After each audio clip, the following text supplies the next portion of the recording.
Spanish silver. To understand the history of capitalism, you will have to go back in time to the most important town in history you have never heard of, to Potosi, high in the Andean Alps, to what the Spanish called the Cerro Rico, Mountain of Silver, but what the native Indians rightly named as that mountain that eats men alive.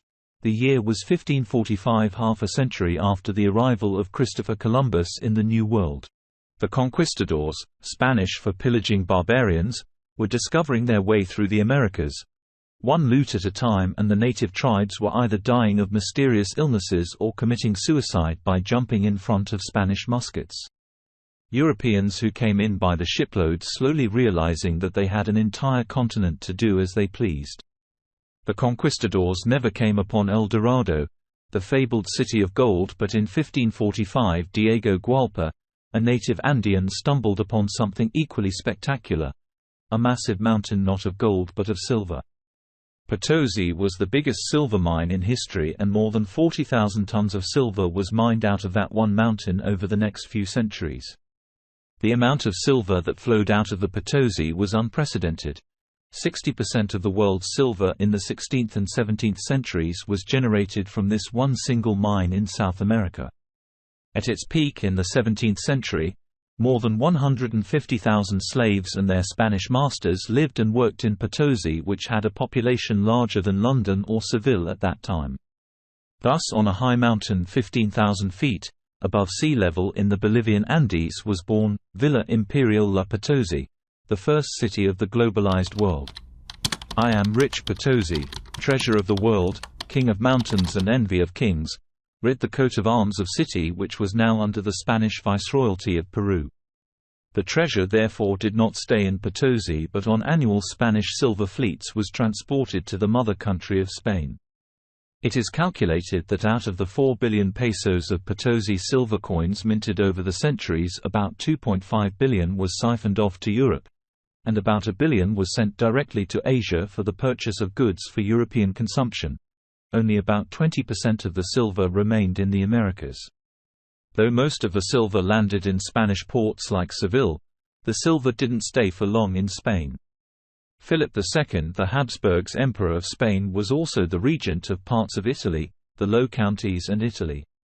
The self-appointed guardian of the Catholic faith, Philip, his coffers filled with Spanish loot, waged war on all fronts in Europe for the defense of his faith. Now wars are a costly affair, and 70% of the silver that landed in Spain left the borders of Spain as soon as it landed in order to pay all the debts that Philip and the Spanish gentry had built up with European bankers for all their extravagances. And these middlemen, the bankers, the financiers, and the suppliers of war merchandise, ended up profiting more from the Spanish silver than Spain itself. The trade in bullion, for example, led to the development of a sophisticated financial center in the Low Countries, a crucible where the capitalistic system was developed.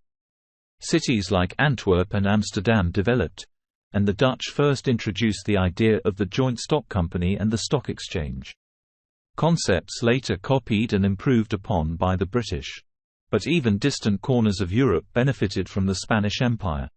Sweden and Norway, for example, supplied timber for building the Spanish galleons and Portuguese carracks, which carried out the business of conquest and plunder. Not surprisingly, by the end of all the wars and due to a severe inflation caused by the influx of all that bullion, Spain was bankrupt, and within a few centuries, its empire was lost. There was a curse on that Indian silver, after all. On the other hand, this inflow of bullion transformed Europe. Land was no longer the only measure of wealth, and new classes armed with this wealth emerged to challenge the old feudal order. And this wealth flowed through Europe like a serum, invigorating a continent. At the time of the discovery of America, Europe had only about $200 million worth of gold and silver, but by the 1600s the supply of precious metals had increased approximately eightfold. Almost half of the Spanish silver ended up in Asia. Europe, with its underdeveloped manufacturing, craved the superior products of Ming China and the fine calico and spices of Mughal India. Spanish galleons and Portuguese carracks now interlinked the world in a new era of gunboat trade. Global trade now flourished, and Europeans, due to their control of all the bullion, were for the first time at the center of the global trade. Capitalism as we know it, was born.